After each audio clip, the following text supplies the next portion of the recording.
Amis auditeurs, bonjour, vous êtes bien sur Méridien Zéro, Roberto à la barre pour cette nouvelle émission de l'Écho des Canuts. Aujourd'hui, nous allons aborder le sujet de la Commune de Paris. C'est un sujet qui nous est cher et qu'avec Pierre Vial, nous avions annoncé comme thème d'émission. Donc nous allons aujourd'hui le traiter. Comme invité, je reçois Pierre Vial et Jean-Paul Lorrain. Pierre Vial, bonjour. Bonjour, chers amis. Bonjour, Roberto, et bonjour à toutes et tous. Donc nous allons aborder la Commune de Paris dans une émission que nous allons essayer de ne pas faire trop longue, mais comme elle nous tient à cœur, forcément la passion va nous entraîner. Nous sommes au pays des cigales, donc peut-être que vous les entendrez avec nous. Alors la trame de l'émission, elle va être la suivante. Dans un premier temps, nous allons aborder le contexte économique et social. Puis la guerre de 1870 et la défaite militaire, parce qu'il est difficile effectivement de parler de la Commune de Paris sans parler de ce qu'il introduit, de ce qu'il a fait naître. Ensuite, la Commune en germe, hein, qu'est-ce qui va la faire naître intrinsèquement. Nous allons évoquer aussi la Commune insurrectionnelle et la Commune au pouvoir. Nous terminerons par la répression et par quelques conclusions pour mettre en perspective les faits passés et puis le passé, le présent. Nous allons entrecouper cette émission de pas mal de coupures musicales. Je sais que ça embête certains auditeurs, mais pour nous, la chanson, et encore plus la chanson populaire, ça reste un élément de la transmission d'une partie de la mémoire populaire. Voilà. Et dans ces morceaux musicaux, vous aurez une exclusivité que je vous annonce tout de suite. C'est notre défunt camarade qui nous chantera, Louise Michel. Alors, Pierre Vial, Maurice Rollet, voilà. Maurice Rollet qui nous chantera Louise Michel, je vais y arriver. Pierre Vial, donc les événements et Jean-Paul bien sûr, les éléments économiques et sociaux qui introduisent un petit peu l'époque, si on veut parler de l'époque avant cette commune. Oh, mais il y a tout un contentieux qui existe en fait au long du XIXe siècle. On ne va pas refaire l'histoire du XIXe siècle, mais c'est vrai qu'après l'expérience de la Deuxième République en 1848, il y a beaucoup d'amertume chez ceux qui croyaient que ce qu'ils espéraient depuis longtemps et ce pourquoi ils avaient milité depuis longtemps allait se mettre en place, et puis ils s'aperçoivent que ce n'est pas le cas, que même cette République, elle est animée par des gens qui n'ont pas forcément l'intention de réaliser en particulier la justice sociale, et qu'il y a aussi parmi le personnel politique qui essaye de prendre place au lendemain de la Révolution de 1848, des gens qui espèrent bien pouvoir restaurer le régime de leur choix, qu'il soit royaliste ou éventuellement bonapartiste. Et c'est finalement cette seconde formule qui va l'emporter, comme tout le monde le sait, avec le coup d'État du 2 décembre 1851. Alors certains appelleront ce retour de Napoléon III l'Empire libéral. Oui, enfin, on va pas faire l'histoire du Second Empire, mais c'est vrai qu'il y a dans le déroulement du Second Empire deux grandes phases qu'on peut appeler l'Empire autoritaire et l'Empire libéral. On commence plutôt avec l'Empire autoritaire, avec des tendances quand même qui ont toujours été présentes, y compris chez Napoléon III. Je crois qu'il ne faut pas faire de Napoléon III quelqu'un de trop simpliste. Il ne faut pas oublier que dans sa jeunesse, il a manifesté très concrètement et à ses risques et périls des sympathies pour la charbonnerie italienne, pour même un certain nombre de groupes révolutionnaires français. Il lui en est resté quelque chose, des sympathies, et en tout cas une certaine sensibilité vis-à-vis de la question sociale. D'ailleurs, c'est ce qui se traduira, nous aurons sans doute l'occasion de le dire, par des mesures qui vont plutôt dans le bon sens en ce qui concerne les droits des travailleurs. Alors c'est vrai que notamment il va rétablir ce que la loi Le Chapelier avait interdit, à savoir les coalitions ouvrières, donc leur permettre à nouveau de se regrouper, mais il n'autorisera pas le droit de grève. Il est soumis à des pressions. Il faut bien voir que Napoléon III est un personnage complexe, j'allais dire qui vaut mieux ce que certains historiens ont dit, et avec aussi des lacunes évidentes en partie. Mais ce qu'il faut, parce que dans l'histoire des hommes, il faut prendre en compte les réalités très, très personnelles, très humaines. À la fin de son règne, c'est un homme malade, affaibli, soumis à l'influence de gens de son entourage, et en particulier de l'impératrice, qui était, passez-moi l'expression, une sacrée bonne femme, et qui, à la fin du règne, avait bien l'intention de prendre les choses en main. Mais c'est ce qui fait que l'histoire du Second Empire est une histoire plus complexe qu'on ne le croit souvent. C'est le début du règne des banques aussi.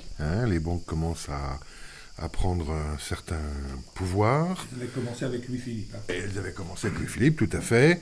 Et il y a aussi les Anglais qui, tout au long du règne de Napoléon III, comploteront un maximum contre la France. Est-ce qu'on est dans une période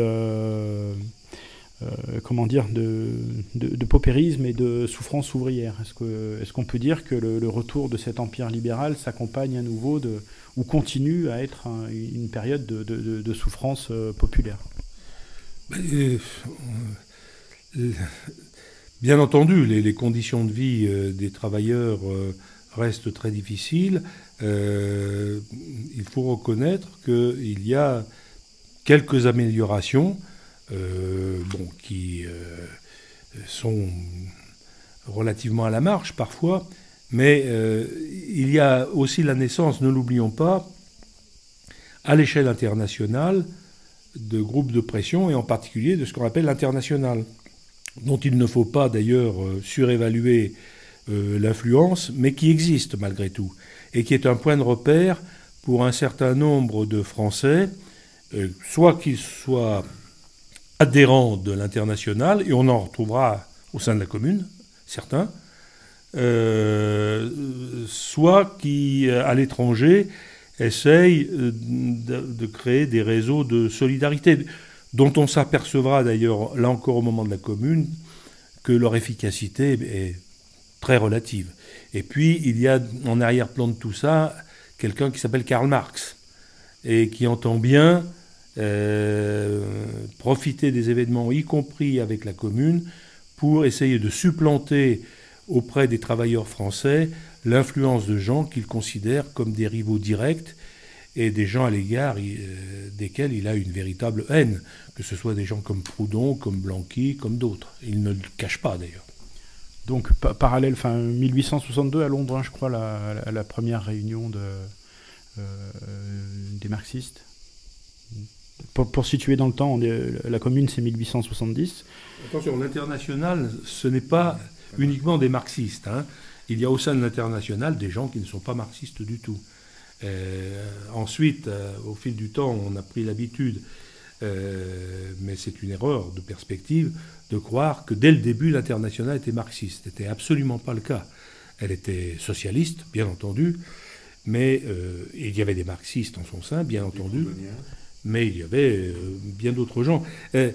L'international, ça sera peut-être l'objet d'une autre émission, mais l'histoire de l'international, il y a eu au cours des temps 4 internationales. Il ne faut jamais oublier ça. Et là, pour l'époque qui nous intéresse aujourd'hui, c'est la première internationale. J'ai voulu parler de l'international et du marxisme parce que, par opposition justement à tout un courant de socialistes français qui existait déjà, mais on va y revenir après sur, on va dire, les forces en présence au moment de la commune. Moi, en termes d'éléments chiffrés, pour situer un petit peu les conditions de vie de l'époque, les salaires entre 1851 et 1870 n'ont augmenté que de 15%, tandis que le coût de la vie avait grimpé de 45%. Donc ça va forcément créer des difficultés populaires. Le baron Haussmann dira que sur la population de Paris, sur 1,7 million d'habitants, il y avait plus d'1 million qui étaient dans une pauvreté proche de l'indigence. Les enfants continuent de travailler, hein, de 6 à 13 ans, les femmes aussi, et les enfants travaillent au quart du salaire d'un homme. Voilà. Et il y a aussi le livret ouvrier. Chaque ouvrier avait un livret qu'il présentait à chaque nouvelle embauche, et ce livret pouvait être consulté par les services de police ou certaines officines d'embauche. Il y avait aussi ça, la commune luttera, ne supprimera pas le livret, mais elle le contournera. Et il y a aussi les amendes que le patronat pouvait infliger aux ouvriers, et qui étaient directement pris sur son salaire, hein, donc le pouvoir financier sur des personnes qui avaient de petits salaires. Hein. Voilà, par exemple. Hein. Donc, pour revenir aux enfants, il y a une mortalité infantile qui est très forte, puisque 80% des enfants meurent très jeunes. Et je pense que quand on est parent à cette époque-là, on a forcément envie que ça change un peu. Et du coup, le courant républicain fait peur, Pierre, Jean-Paul, puisqu'on les appelle les partageux, ceux qui veulent une autre justice sociale. Et donc, ça fait naître ce courant socialiste qui va l'emporter lors des élections qui vont inciter Napoléon III à se lancer dans une guerre parce qu'il s'aperçoit qu'il n'a plus la légitimité populaire dans les grandes agglomérations. Oui, mais au sein des conservateurs, des réactionnaires, des bourgeois, il y a eu la vieille hantise qui remonte à la Révolution. Les partageux, c'est un thème qui remonte à la Révolution française. Cette idée que ceux qui veulent remettre en cause l'ordre établi tel qu'il est veulent faire table rase, en quelque sorte, de la société et anéantir tout ce qui peut représenter la légitimité de la propriété, etc. Ce qui est aberrant, parce que la plupart des gens qui ont été actifs pendant la Commune, c'est le cas des Proudhoniens, mais pas seulement des Proudhoniens, n'ont jamais remis en cause la propriété, le droit de propriété individuelle. Jamais. Et on verra même, on aura l'occasion peut-être d'en citer, des mesures prises par la Commune pour protéger la propriété individuelle et pour éviter les dérapages de gens qui auraient voulu éventuellement tout raser. Ce qui n'était... Il faut bien comprendre qu'après la Commune, il y a eu toute une série de fantasmes qui ont été véhiculés pendant plusieurs dizaines d'années, et ça a continué en partie parfois au XXe siècle, au sujet de la Commune, dont on a fait une espèce de loup-garou. Enfin, les communeux, c'était les buveurs de sang. Je dis les communeux parce qu'à l'époque, on ne dit pas les communards. À l'époque de la Commune, on utilise le terme de communeux. Les communeux ne sont jamais intitulés eux-mêmes communards. Ensuite, ce sera un terme utilisé par la bourgeoisie, après la Commune, un terme qui se voulait péjoratif, alors qui sera repris comme un défi par certains anciens communards. C'est un phénomène classique en histoire. Lorsque des gens qui sont visés par un terme qui a pour objectif de les dévaloriser, disent puisque c'est ça, oui, nous en sommes. La canaille, il y aura un chant peut-être tout à l'heure qu'on entendra, la canaille, nous en sommes. Donc, Napoléon III décide de déclarer la guerre à la Prusse, et on dit souvent que c'est à cause de fragilité interne qu'il a voulu, interne à son régime, à sa légitimité élective en l'occurrence, enfin même pas. C'est parce qu'il était fragilisé à l'intérieur qu'il a voulu déclarer la guerre à la Prusse. Est-ce que c'est fondé ? Ça, c'est tout le clan qui est dans son entourage. Je mentionnais tout à l'heure l'impératrice, mais elle n'était pas seule. Et il y en avait d'autres autour d'elle, qui ont eu cette idée qu'ils croyaient géniale, que pour redonner un maximum d'autorité au régime, il fallait une grande victoire militaire. et qu'à partir du moment où l'Empire aurait démontré sa force, par exemple contre l'Allemagne, en battant l'Allemagne, eh bien, tout redeviendrait simple à l'intérieur. C'était un calcul, évidemment, tout à fait dangereux. La suite des événements l'a montré. Alors, Émile Ollivier, quand il est nommé ministre de ce gouvernement, il n'hésitera pas à dire qu'il est élu pour prendre la révolution à la gorge. Donc c'est pour bien montrer l'inquiétude qu'avait ce gouvernement et les gens qui le soutiennent, hein, tous les nantis, tous les possédants, face à la montée de ce courant populaire et socialiste, démocratique et socialiste qui réclamait la République. Donc la guerre de 1870 qui va s'étaler jusqu'à janvier 71, cette défaite militaire, comment est-ce qu'elle prend forme? Est-ce que la France vraiment était sous-armée? Est-ce qu'on n'aurait pas pu la gagner, cette guerre? Bon, on connaît la fameuse formule tout est prêt jusqu'au dernier bouton de guêtre. Bon, sauf que en fait, ce qui était impressionnant dans l'armée française, c'était l'aspect numérique. L'armée était nombreuse, elle aurait pu être bien équipée, mais surtout la faiblesse majeure, c'était le commandement. L'armée du Second Empire, enfin l'armée en tout cas de la guerre de 70, n'a pas eu de chef digne de ce nom. L'illustration la plus frappante, c'est Bazaine. Et bon, quand on voit Napoléon III remettre son sort sur le terrain militaire à quelqu'un comme Bazaine, là on comprend qu'il n'a plus tous ses moyens, Napoléon III. Enfin, quelqu'un comme Napoléon Ier n'aurait jamais imaginé un seul instant confier le commandement d'une armée à un Bazaine. Bon, or, si ça s'est produit, c'est parce qu'il n'y avait pas de gens qui avaient la pointure pour prendre en main une guerre comme celle de 70, qui est, ne l'oublions pas, une guerre désormais moderne. Il s'est passé un certain nombre de choses dans les décennies du milieu du 19e siècle. Il y a eu la guerre de sécession. Vous allez me dire, mais qu'est-ce que ça vient faire là-dedans? Si, ça a été un terrain d'exercice et d'apprentissage, en particulier pour l'évolution de l'armement. Les mitrailleuses, c'est une arme nouvelle qui surgit et qui va modifier beaucoup de choses. Mais les Français, en tout cas beaucoup de généraux français, vivaient encore sur les schémas des guerres napoléoniennes. On aligne des régiments sur le terrain de bataille, et puis ils vont monter à l'assaut en rangée parallèle avec la baïonnette au bout du fusil. On va tirer quelques coups de canon, et puis l'affaire sera réglée. Ça se passe plus comme ça. Et en particulier, il y a un élément qui va être déterminant, qui est l'artillerie, qui a une efficacité désormais tout à fait révélatrice et meurtrière. Et les Allemands, ils ont une carte dans leur jeu qui est leur industrie d'armement, déjà à l'époque, par rapport à laquelle la France n'est pas compétitive. Et des généraux. Et des généraux de grande qualité, de très grande qualité, auxquels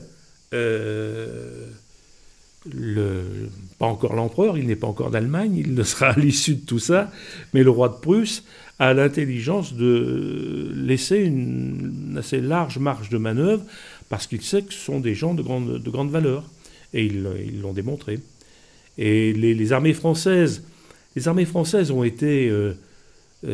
alors il y a eu évidemment le grand thème de la trahison qui a surgi très vite. Comment a-t-on pu être battu alors qu'on avait une armée nombreuse, dont l'équipement, bon, il y avait des lacunes, mais enfin, c'était pas non plus une armée de miséreux. Bon, non, il y a eu un problème de volonté au plus haut niveau.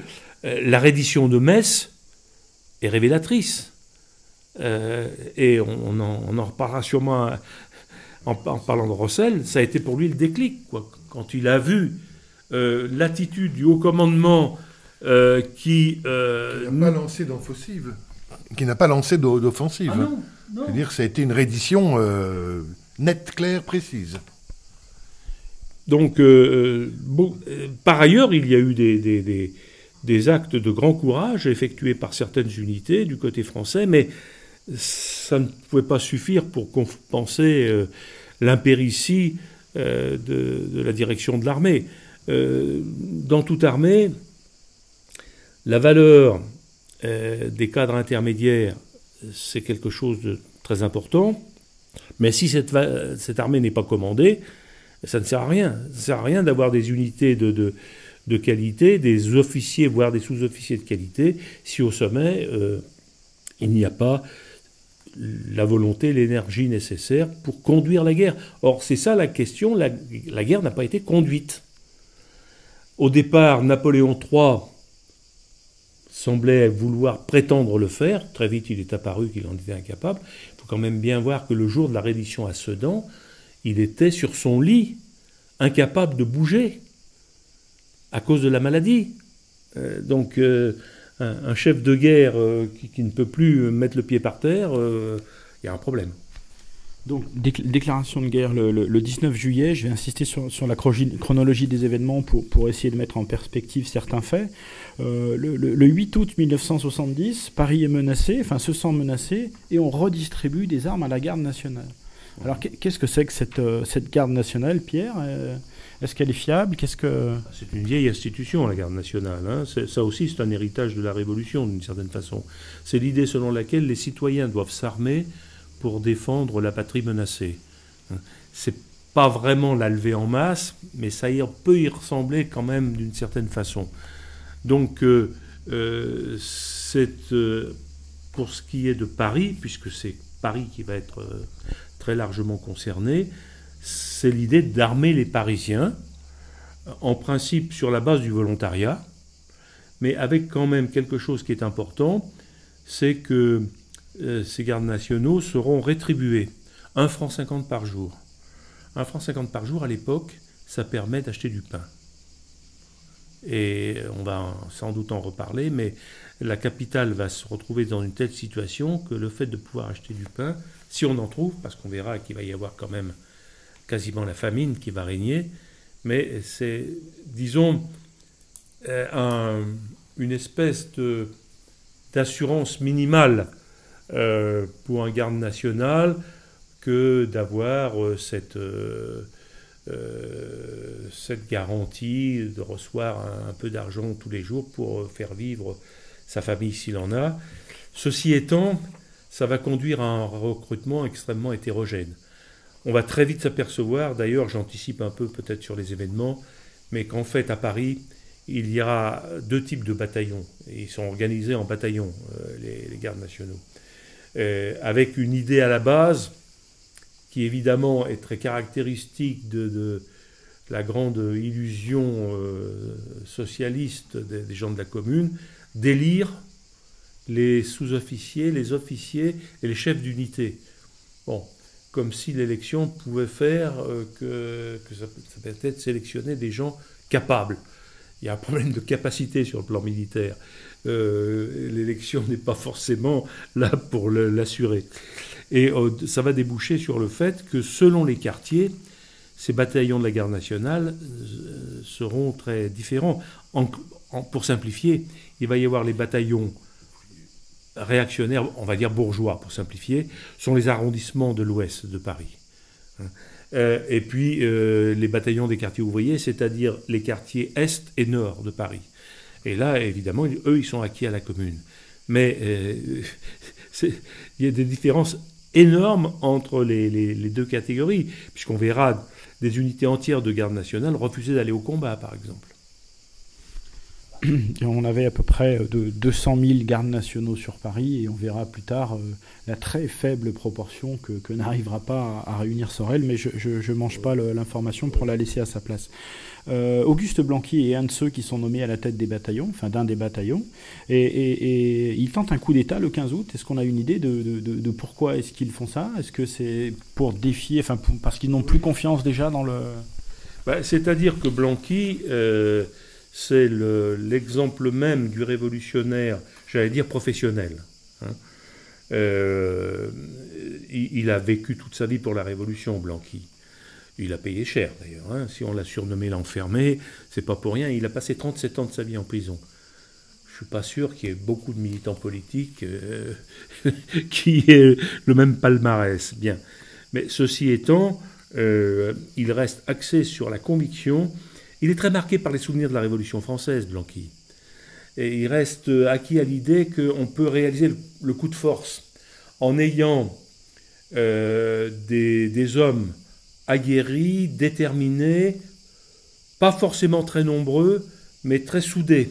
Et très soudés par une conscience politique en particulier. Hein, car Blanqui alors a une conviction politique bien établie. Et ce qu'il veut faire lorsqu'il tente effectivement une première puis une deuxième insurrection, il a fait 2 tentatives. La première le 12 janvier 70, la seconde le 14 août. Les 2 ont échoué parce qu'il avait des moyens extrêmement limités avec lui. Et très vite, il est apparu que c'était complètement disproportionné de vouloir s'emparer du pouvoir, puisqu'en fait l'idée c'était ça, on va prendre le contrôle de tel ou tel bâtiment. En principe, l'idéal c'est de prendre l'hôtel de ville, parce que dans la tradition parisienne, si on tient l'hôtel de ville, en principe, on tient le cœur du pouvoir politique. Mais en fait, il n'a pas rencontré l'audience qu'il espérait, et il a dû renoncer très vite, parce que ça ne suivait pas. Oui, il faut rajouter que Rossel, donc, quand il écrit ses mémoires, à la fin de sa vie, raconte un petit peu les différentes tendances qu'il y avait à la commune, et il parle des blanquistes. Hein, donc, il ne connaît pas Blanqui, il ne l'a jamais vu, mais il a l'air de l'estimer.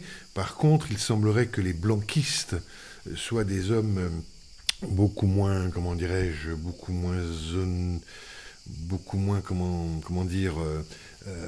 idéalistes que leur chef, et souvent des Dixit Rossel, des sauvages. Là, je m'inscris totalement en faux. Le blanquiste que je suis proteste. Dixit Rossel. Hein, oui. Non, mais Rossel raisonne en militaire, ce qui est normal, puisque il est militaire. Mais les blanquistes sont des gens qui étaient déterminés par des convictions politiques totalement sincères, et qui ont tenu, dans le cadre de la commune, des responsabilités très importantes. Blanqui, non, il était en tôle. Thiers avait réalisé ce coup magistral de le faire arrêter avant le déclenchement de la commune. Magistral parce que si Blanqui avait été là, le vieux, comme on l'appelait à l'époque, ces militants l'appelaient le vieux. Si le vieux avait été là, peut-être que les choses auraient évolué différemment. Parce que lui, il avait une idée très nette de ce qu'il fallait faire, et en particulier fusiller un certain nombre de gens qui se mettaient en travers de la Révolution. Blanqui était un homme de solution extrême, et il s'en cachait pas. Hein.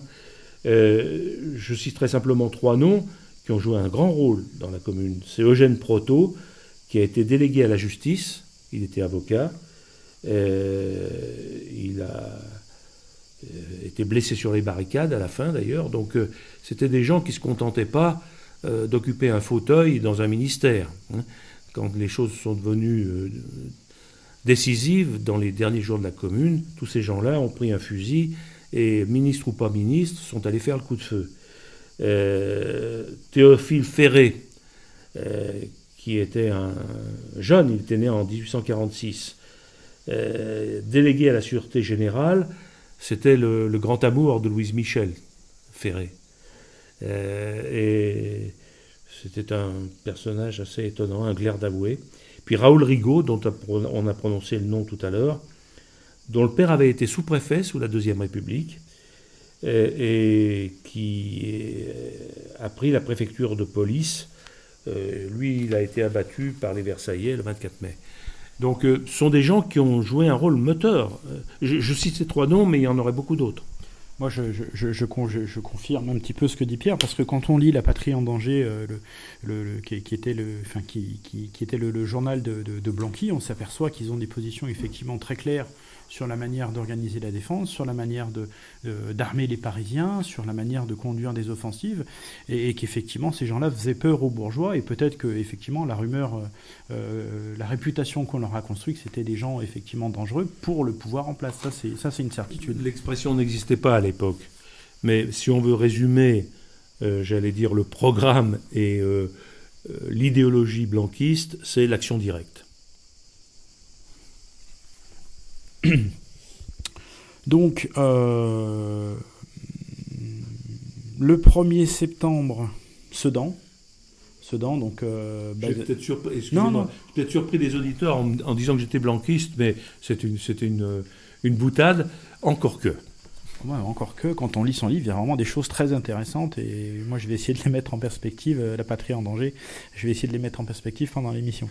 Donc 1er septembre, Sedan capitule, Bazaine, défaite majeure, et donc Napoléon III est pris, c'est pas encore Bazaine, lui ce sera Metz, pardon. L'empereur est pris, qu'est-ce qui se passe ? Il se passe que l'empire est décapité. Un empire sans empereur, ça pose un problème.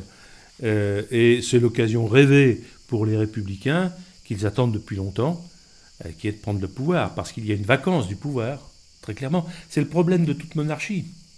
Si le monarque n'est plus là, soit parce qu'on lui a coupé la tête, soit parce qu'on l'ennemi l'a fait prisonnier, qu'est-ce qu'on fait ? Il faut trouver autre chose. Autre chose, ça s'appelle un nouveau régime. Ça sera la République. Donc le 4 septembre, élection, et donc est élu un gouvernement de défense nationale. Oui, alors ça, c'est révélateur, parce que la guerre, c'est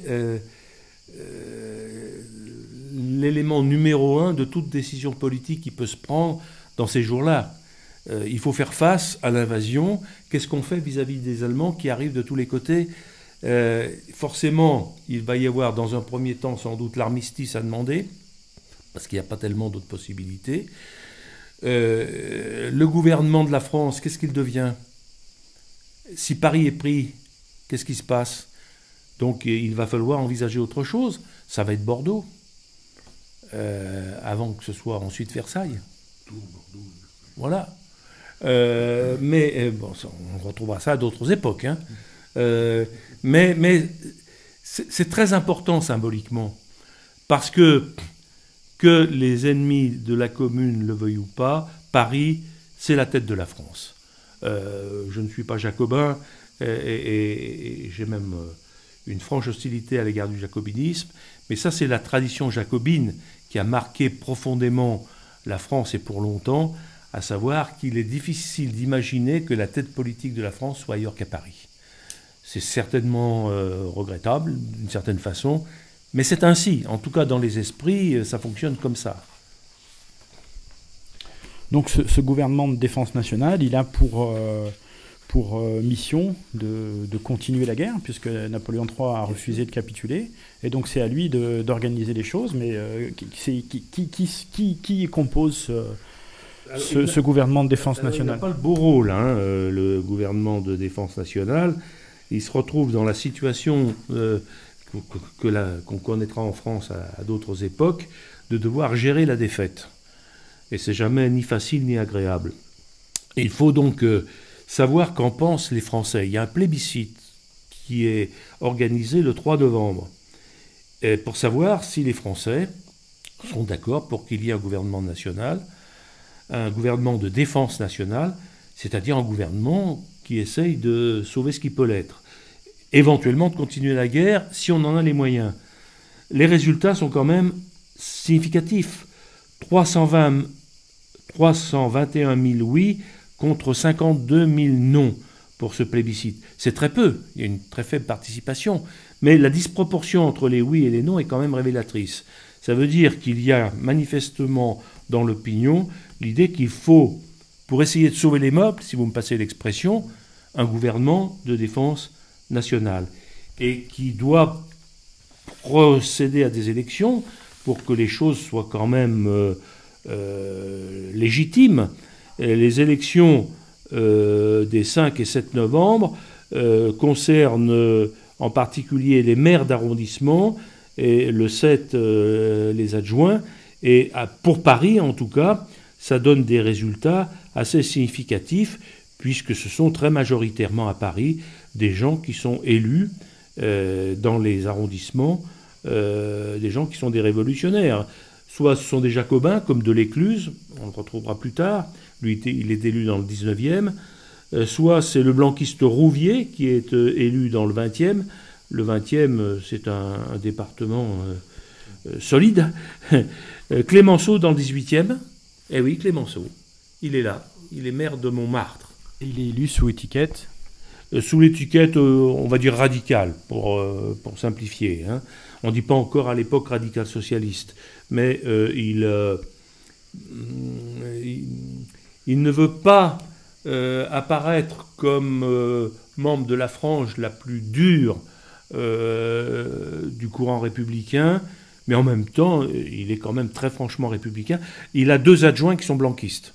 Donc ça permet de voir à peu près quand même que pour ce quartier du 18e, il y a une direction, on va dire, révolutionnaire assez nette. Mais surtout, c'est quand même mal vu, Pierre, pour un Clémenceau. S'il avait un peu d'ambition, ça aurait été quand même assez mal vu d'apparaître officiellement sous l'étiquette socialiste, alors qu'il y a des gens qui honnissaient la République. Non, mais je crois qu'il ne faut pas faire d'anachronisme. Clémenceau n'a pas à cette époque l'état d'esprit qu'il aura plus tard. Il le montrera d'ailleurs, en ayant à l'égard des socialistes et surtout des ouvriers grévistes des attitudes extrêmement dures et répressives. Non, à l'époque, Clémenceau n'est pas quelqu'un de très important. C'est un médecin d'abord. Et il est connu dans son quartier en tant que tel, pour soigner les gens sans toujours leur demander de l'argent.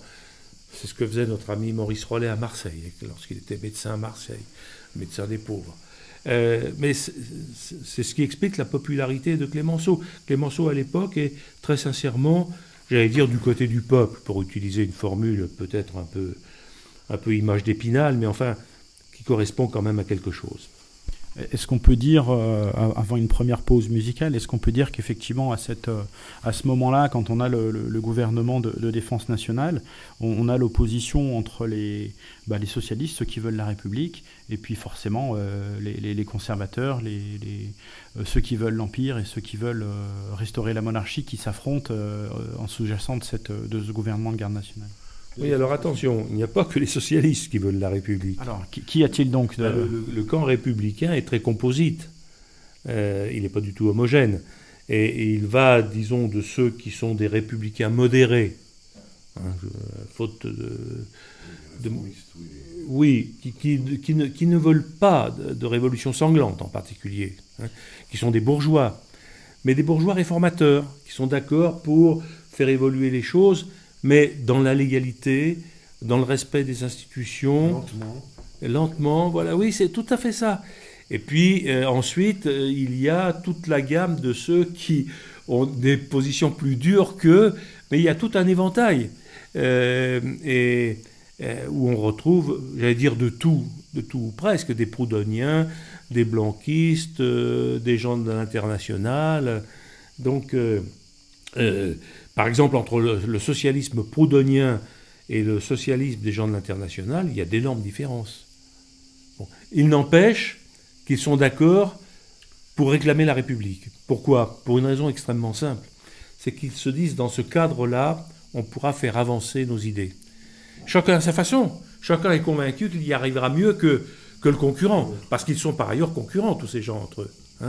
Et au moment des élections, ils vont bien le montrer d'ailleurs. Ils ne porteront pas les mêmes étiquettes. Et ça sera le grand drame de la commune, c'est que chacun se tirera dans les pattes au lieu de partir ensemble au front. Oui, mais parce qu'ils n'ont pas, quand on regarde le fond des choses, ils n'ont pas forcément exactement les mêmes convictions, loin de là. Leur idéologie n'est pas la même. Alors, on va dire qu'il y a ceux qui veulent un peu plus de justice sociale, mais en préservant l'ordre ancien, et puis il y a ceux qui veulent renverser la table et changer complètement les structures économiques et sociales. Oui, tout à fait. C'est ça. Ok, donc pour cette première pause musicale, je vous propose un chant qui s'appelle La Canaille. C'est cette canaille qui effrayait les honnêtes gens de Paris. Dans la vieille cité française existe une race de fer dont l'âme comme une fournaise a de son feu bronzé la chair. Tous ses fils naissent sur la paille, pour palais ils n'ont qu'un taudis, c'est la canaille. Eh bien j'en suis. Ce n'est pas le pilier de bagne, c'est l'honnête homme dont la main par la plume ou le marteau gagne en suant son morceau de pain. C'est le père enfin qui travaille les jours et quelquefois les nuits, c'est la canaille. Eh bien j'en suis. C'est l'artiste, c'est le bohème qui sans souffler rime rêveur un sonnet à celle qu'il aime, trompant l'estomac par le cœur. C'est à crédit qu'il fait ripaille, qu'il loge et qu'il a des habits, c'est la canaille. Eh bien j'en suis. C'est l'homme à la face terreuse, au corps maigre, à l'œil de hibou, au bras de fer, à main nerveuse, qui sortant d'on ne sait pas où, toujours avec esprit bourraille, se riant de votre mépris, c'est la canaille. Eh bien j'en suis. C'est l'enfant que la destinée force à rejeter ses haillons quand sonne sa 20e année pour entrer dans nos bataillons. Cher à canon de la bataille, toujours il succombe sans cri, c'est la canaille. Eh bien j'en suis. Il fredonnait la Marseillaise, nos pères les vieux vagabonds, attaquant en 93 les Bastilles dont les canons défendaient la vieille muraille que de trembleurs ont dit depuis, c'est la canaille. Eh bien j'en suis.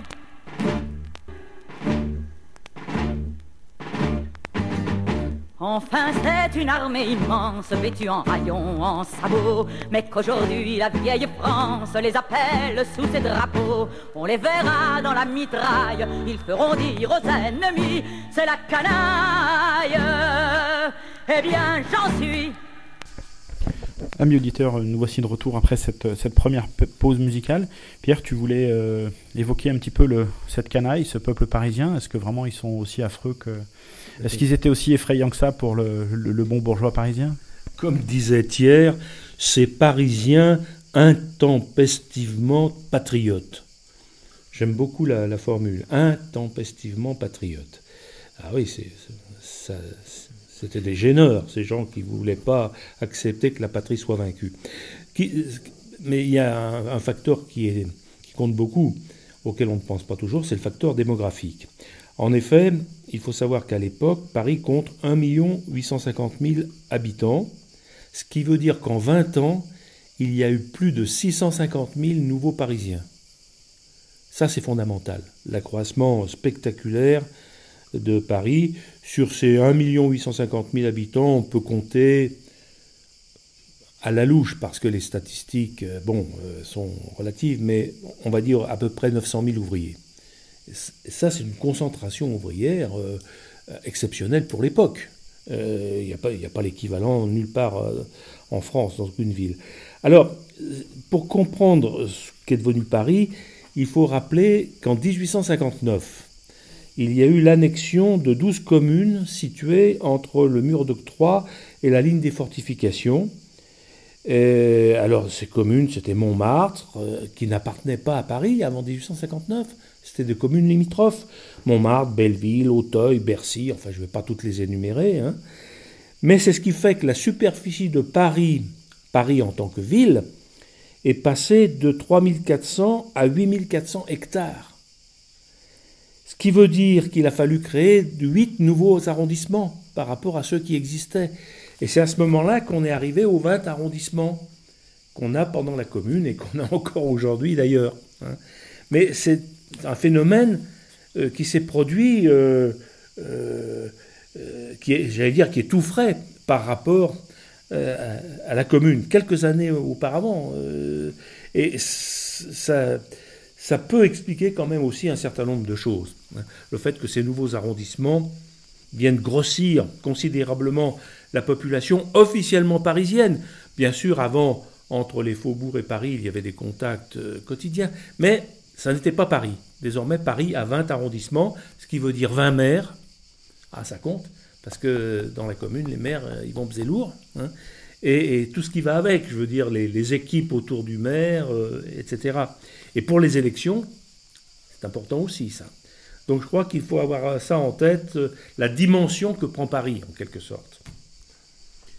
Alors, pendant que ce gouvernement de défense nationale tergiverse, est incapable à organiser la moindre défense, les Allemands, eux, ils avancent.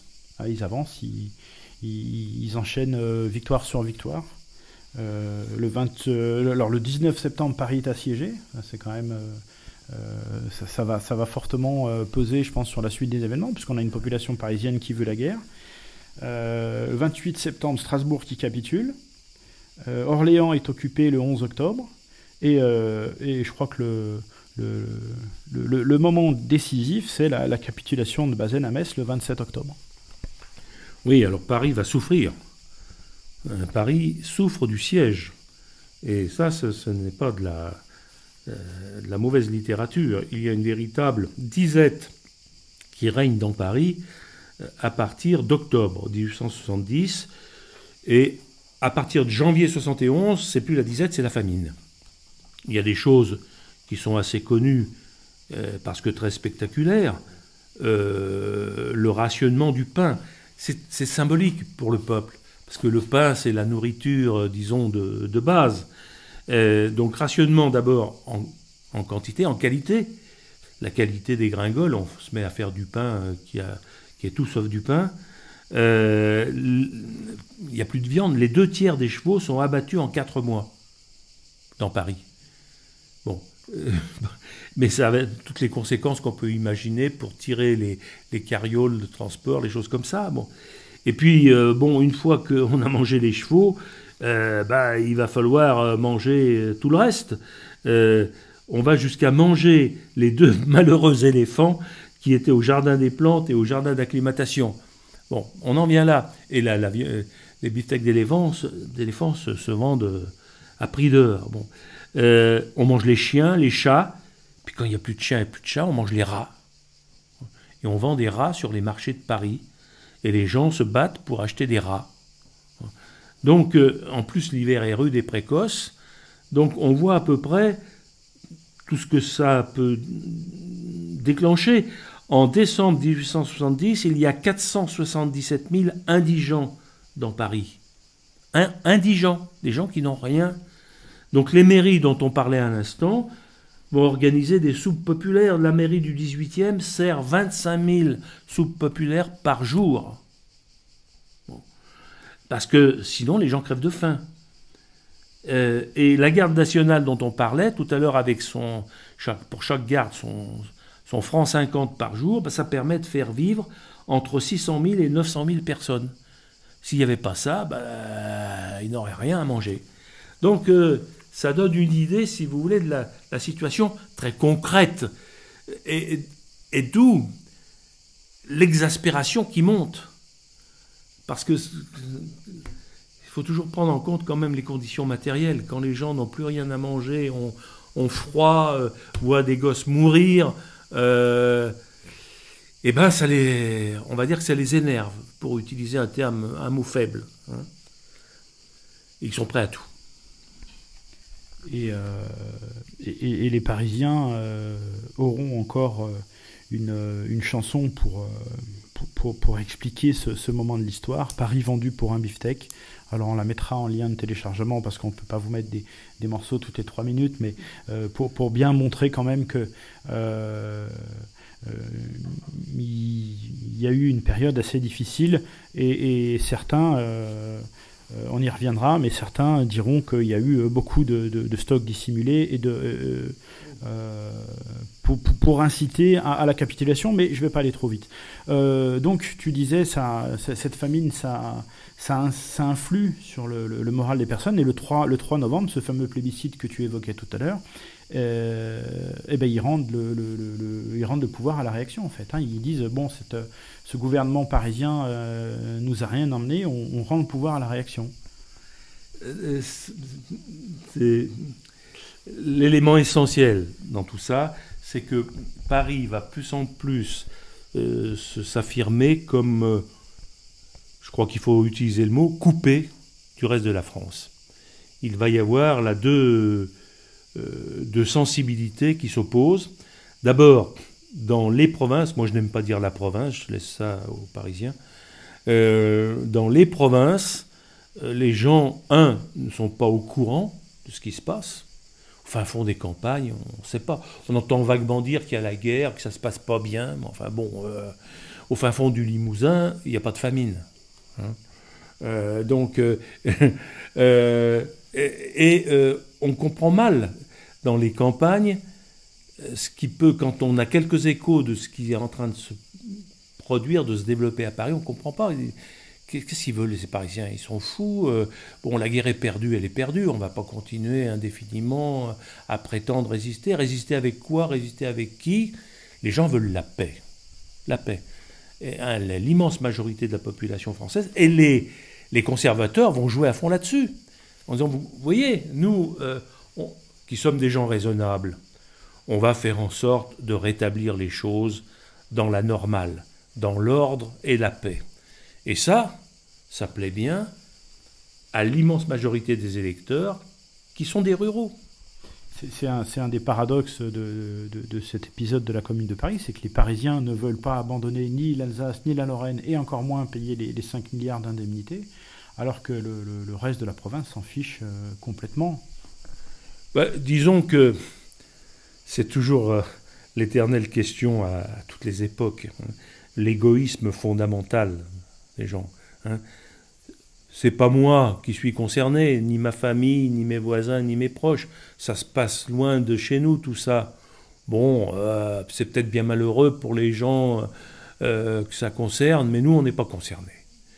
Et là, il y a une espèce de terrain politique et social très favorable pour tout ce qui est conservateur, réactionnaire, appelons-les comme on voudra.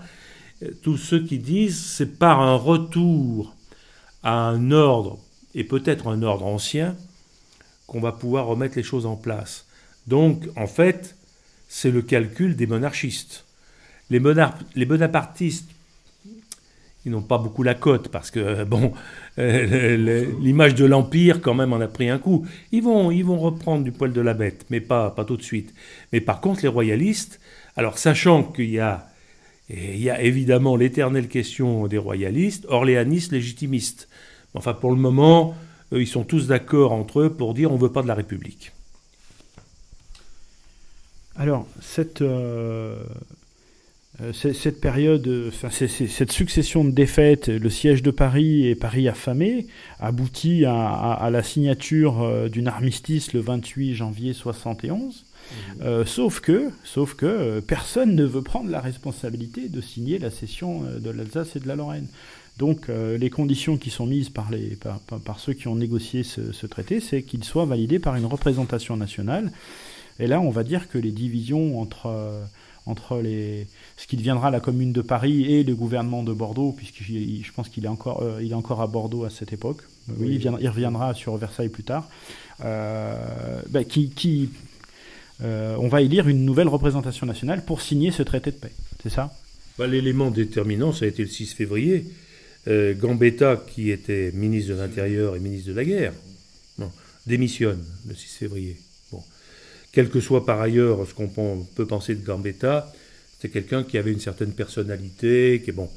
Mais du coup, presque tous les autres ministres abandonnent la capitale à ce moment-là. C'est là qu'ils quittent Paris. Ils fuient Paris. Appelons les choses par leur nom. Il y en a même un qui part en ballon, non? C'est à ce moment-là? C'est Gambetta. C'est Gambetta, bien sûr. Et donc, les élections législatives suivent parce qu'il faut bien... Il n'y a plus de pouvoir. Vacances du pouvoir. Donc, il faut faire des élections législatives. Il faut une assemblée. Le 8 février, ces élections ont lieu. Les légitimistes et les orléanistes font un carton. 400 sièges. Les bonapartistes, 30. Les républicains, 200. Bon, l'affaire est jouée. Très clairement, ce sont les monarchistes qui contrôlent cette nouvelle assemblée, sauf pour la Seine, évidemment, parce que la Seine, c'est là qu'on voit déjà que la commune ne va pas naître de rien. Parmi les députés de la Seine, il y en a 43 députés. Sur les 43, 36 sont républicains. C'est là qu'on voit le contraste entre Paris et les provinces. Hein. Et sur ces 36 républicains, il y en a 5 qui sont, comme on dit à l'époque, des rouges, c'est-à-dire des gens très, très déterminés. Et c'est là que l'Assemblée, du coup, s'installe à Bordeaux, parce qu'on se dit que, de toute façon, plus on sera loin de Paris, mieux c'est. Et est-ce qu'on peut dire que ce revirement d'opinion, je disais tout à l'heure que beaucoup ont émis des doutes sur la raréfaction des aliments à Paris, est-ce qu'on n'a pas un petit peu organisé la famine pour inciter le peuple à capituler? Oh, ça s'est fait tout seul. Je veux dire que là encore, c'est vrai à toutes les époques. Il y a des gens qui profitent des circonstances pour se dire on va faire du fric. Et en particulier des commerçants qui ont des stocks, parce qu'il y avait des stocks dans Paris. Il y avait des stocks de nourriture. Bon. Mais c'est le bon vieux calcul classique, éternel, hein, qu'on retrouvera avec le marché noir à l'époque contemporaine. Bon, on cache, on dissimule, et puis on écoule ça, mais au compte-gouttes, uniquement auprès de gens dont on sait qu'ils ne vont pas aller le clamer sur les toits, qu'ils peuvent se ravitailler au prix fort. Là, il y a des gens qui font de très jolis bénéfices, très très jolis. Alors dans ce traité d'armistice, il est prévu que le 1er mars, l'armée allemande défile sur les Champs-Élysées, et donc... Alors, il y a un point assez marrant, enfin... sachant ça, les Parisiens ont bloqué l'Arc de Triomphe. Ils ont barricadé l'Arc de Triomphe pour empêcher les troupes allemandes de traverser ce monument et puis continuer leur défilé. Donc les Allemands défileront sur les Champs-Élysées, mais pas sous l'Arc de Triomphe. Bon, c'est une petite, comment dirais-je, réaction à l'occupant. Alors, ceci dit, Bismarck n'est pas idiot. Il n'a pas du tout envie de lancer ses armées à la conquête par une guerre de rue de Paris, parce qu'il sait que ça lui coûterait du monde, que ça retarderait beaucoup de choses.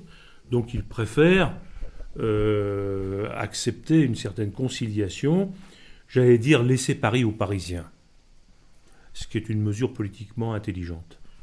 Laisser les Français se débrouiller dans leur guerre civile. Et ça occupera les armées françaises. Alors, le sous-jacent de ce défilé de Paris, c'est qu'il a fallu déplacer des canons, qui étaient dans une zone dans laquelle l'armée allemande allait défiler. Et là, ces canons, on va voir que du coup, on les déplace du côté de Montmartre, du côté de Belleville. Et on verra tout à l'heure que ça va être un élément important pour la suite des événements. Pardon, une chose qui est peut-être bonne à préciser, c'est que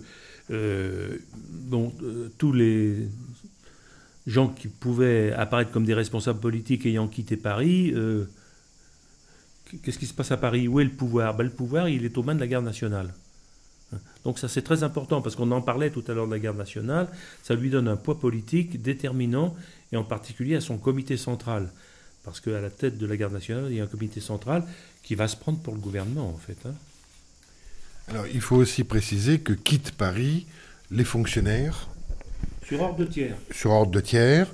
Les patrons d'ateliers, tout ce qui compte comme bourgeoisie, on va dire, possédante, et donc quittent Paris. Bref... Et ferment les ateliers. Ce qui prive le peuple de travail.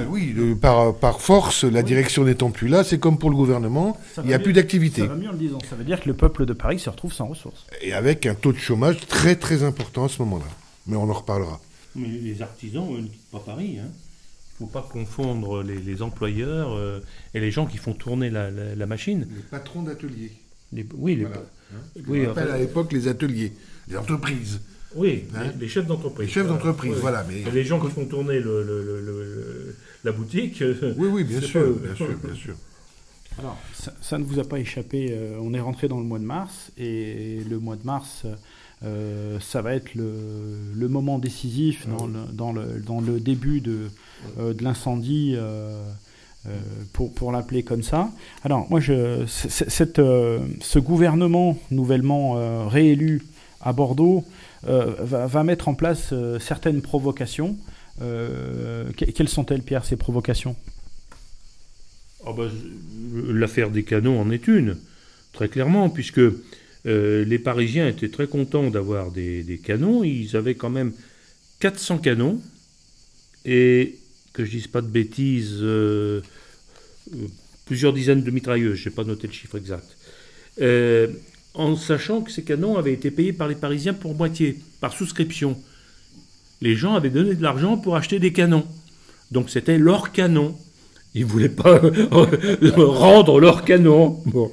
Et il y avait aussi une certaine fierté, bien entendu, dans tout ça, un patriotisme parisien, on va dire. Et par exemple, le 9 mars, un certain Désiré Laquier, lui, il est ouvrier menuisier.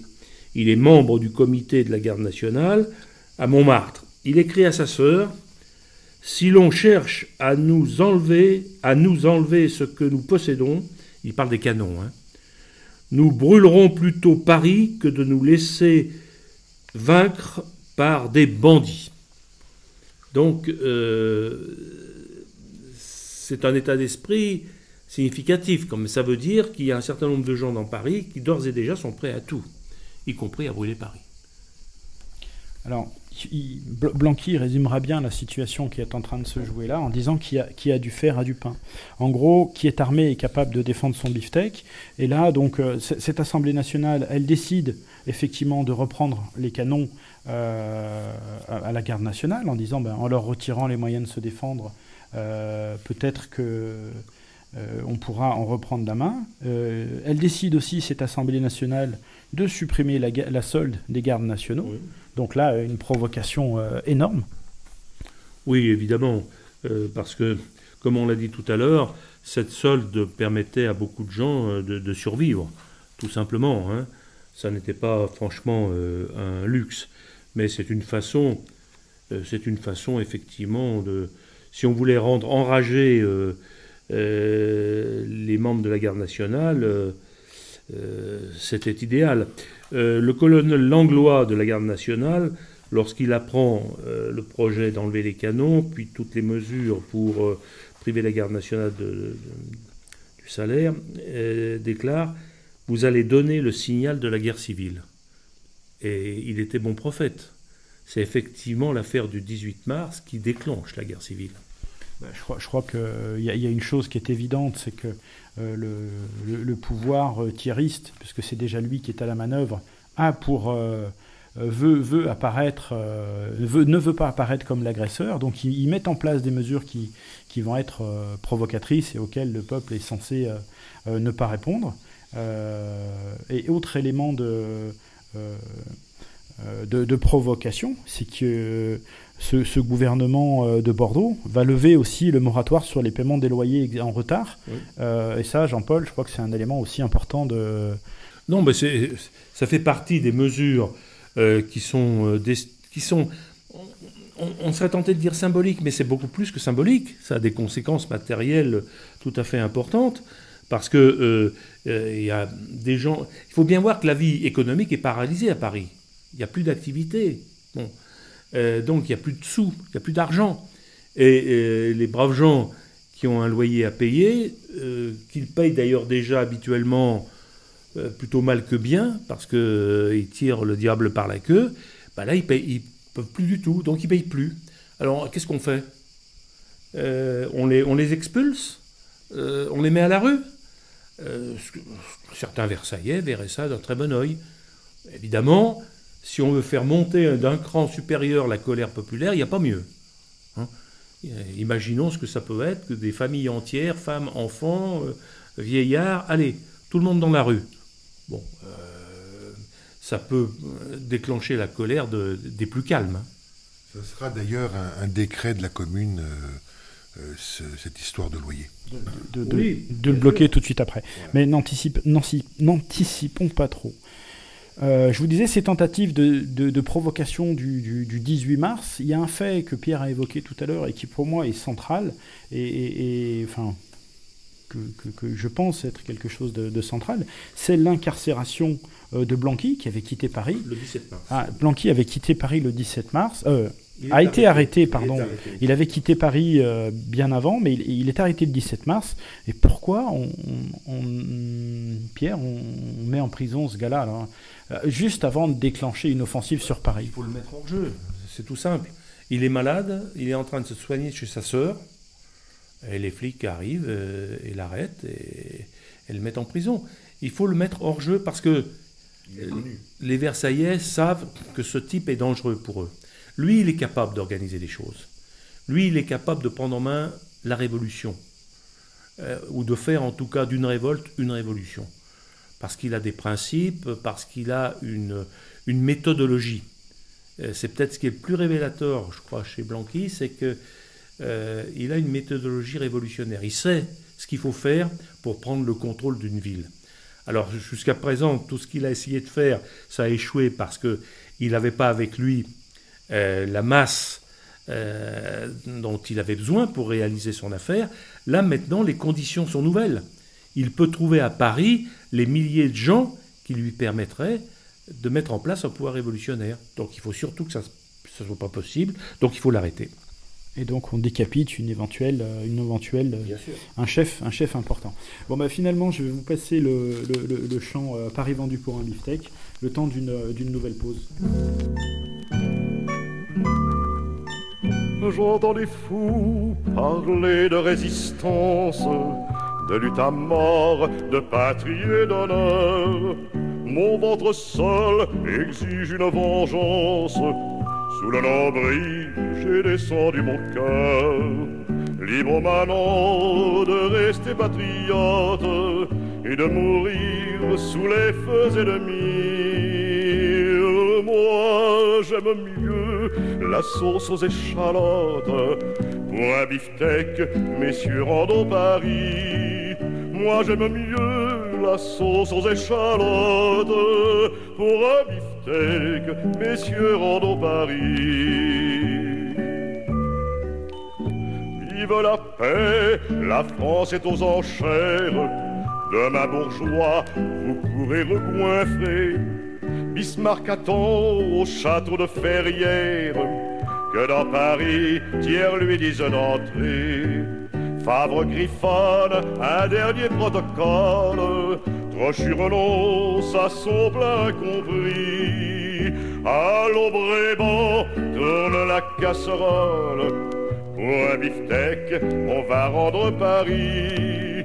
Allons Bréban, tourne la casserole. Pour un beefsteak, on va rendre Paris.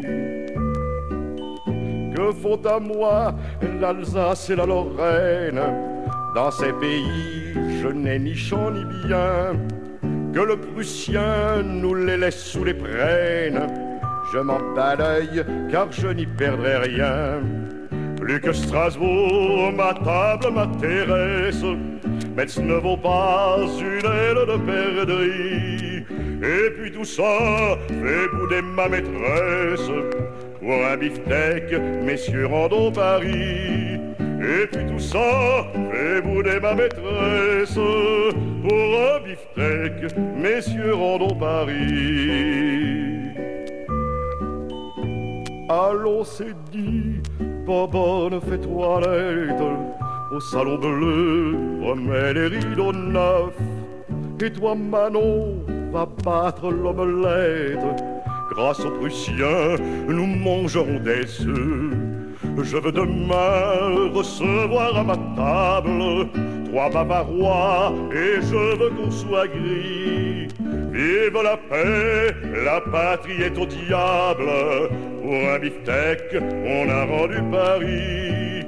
Vive la paix, la patrie est au diable. Pour un beefsteak, on a rendu Paris. Pour un beefsteak, on a rendu Paris.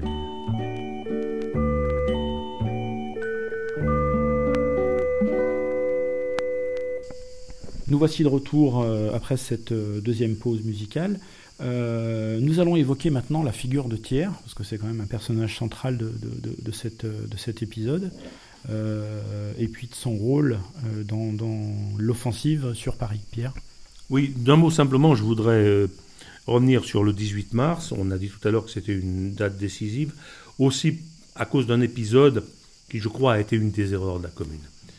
Mais bon, c'est facile de dire ensuite qu'il y a des erreurs. Bon.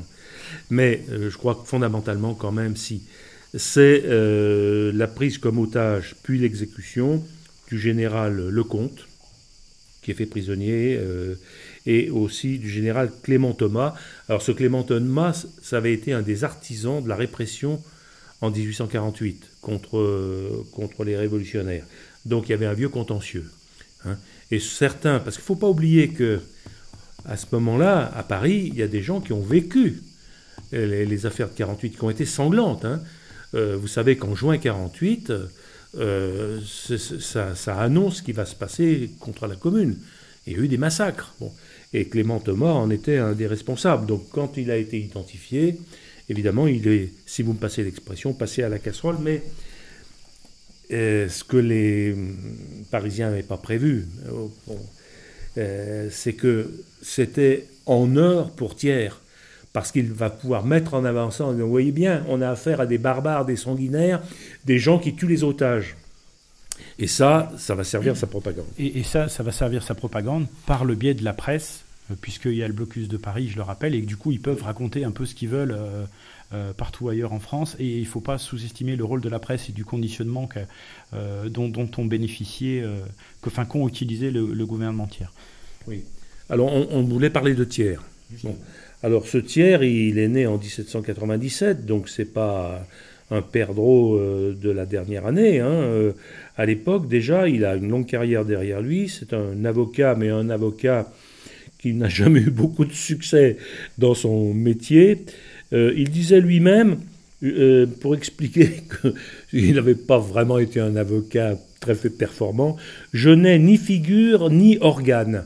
Organe, rassurons-nous, c'est la voix. Hein. Bon.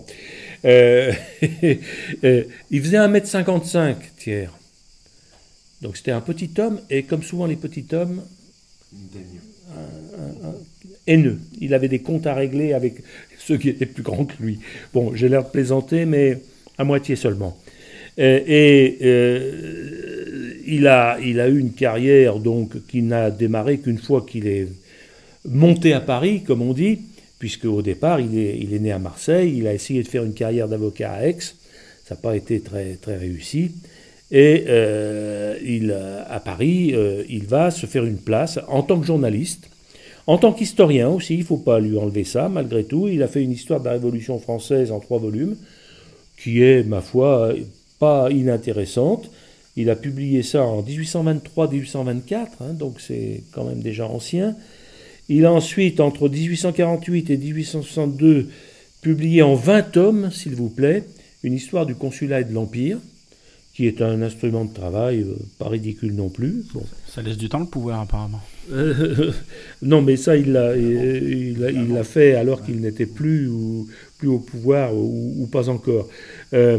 Sous Louis-Philippe, on ne va pas refaire toute sa carrière, on n'en finirait plus. Hein.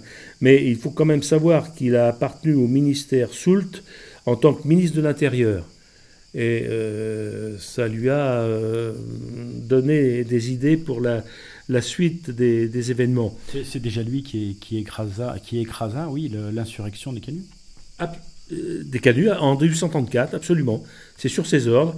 Et là, c'était le ministère Soult. Mais le maréchal Soult avait dit de lui, il lui avait donné un surnom. Il l'appelait Foutriquet. Oui, c'est Soult qui a appelé Thiers Foutriquet. À mon avis, ça lui va comme un gant. Et la reine, la femme de Louis-Philippe, avait une haute idée de Thiers. Elle disait de lui, c'est un homme sans tenue, sans probité politique. Et pourtant, il était au service de son mari, mais bon. Mais c'est Thiers qui... Ça, c'est d'un point de vue politique, c'est important. C'est lui qui avait mis en avant une formule que Louis-Philippe avait appréciée d'ailleurs modérément, à savoir « le roi règne, mais ne gouverne pas ». Bon. Et ça, c'est très caractéristique de la doctrine politique de Thiers, qui est d'avoir un régime constitutionnel qui dépend en fait d'une assemblée et pas d'un chef d'État. Certains disent que c'est pour justement amuser le peuple et lui faire croire qu'il est souverain alors que d'autres tirent les ficelles. Est-ce que c'est comme ça que tu penses qu'il pensait la République représentative? Ah ben, de toute façon, lui, la seule chose qui l'intéressait, c'était le pouvoir. Un certain Honoré de Balzac a dit de lui « Monsieur Thiers n'a jamais eu qu'une seule pensée, il a toujours songé à Monsieur Thiers ». Il était thiériste. Ah non, Balzac n'était pas... Oui, Thiers était thiériste, oui. Balzac, pas vraiment. Mais cette formule, elle me plaît parce qu'elle me fait penser à un personnage très actuel qui, je crois, sauf erreur, a été élu président de la République. Mais bon, ça, c'est une petite parenthèse. Emmanuel Macron, parce que je ne sais pas dans combien de temps les gens écouteront cette émission. oui. Macron-Thiers, le parallèle me paraît assez révélateur. Il a donc appartenu à 2 gouvernements. Il a été chef de 2 gouvernements sous Louis-Philippe. Pas longtemps, d'ailleurs. C'est assez significatif, ça. Son premier gouvernement... il est président du Conseil du 22 février au 6 septembre 1836. Et ensuite, une deuxième fois, du 1er mars au 29 octobre 1840. C'est pas long, hein, mais ça lui a permis de se faire une expérience et une doctrine. Et c'est lui, par exemple, qui, par la loi de 1841, fait mettre en état de marche les fortifications autour de Paris, qui, comme par hasard, sont conçues de telle sorte qu'elles peuvent être dirigées soit vers l'extérieur, soit vers l'intérieur de Paris. Et des gens, en ayant fait la remarque à l'époque, Thiers déclare « C'est calomnier un gouvernement quel qu'il soit de supposer qu'il puisse un jour chercher à se maintenir en bombardant sa capitale. » Bon, voilà. Il annonçait déjà ses futurs exploits. Au cours de la Deuxième République, il essaye de se faire une place, mais sans beaucoup de résultats. Et il est opposé, bien sûr, j'allais dire bien sûr, parce qu'il n'est pas prévu dans le dispositif, il est opposé au coup d'État du 2 décembre 1851, et il refait surface. Il a donc un long passage à vide, Thiers, dans sa carrière politique. Il refait surface lorsqu'il est élu député en 1863. Là, il devient le chef de l'opposition libérale. Et c'est 1870 qui va lui donner sa chance, en fait. Et finalement, en 1948, est-ce qu'il ne prendra pas exemple sur la répression de 1948 pour préparer la répression de 1871, celle qui arrive? Il avait conseillé, mais il n'a pas été écouté par Louis-Philippe, alors que la révolution était en train de se déclencher, qui allait jeter à bas Louis-Philippe.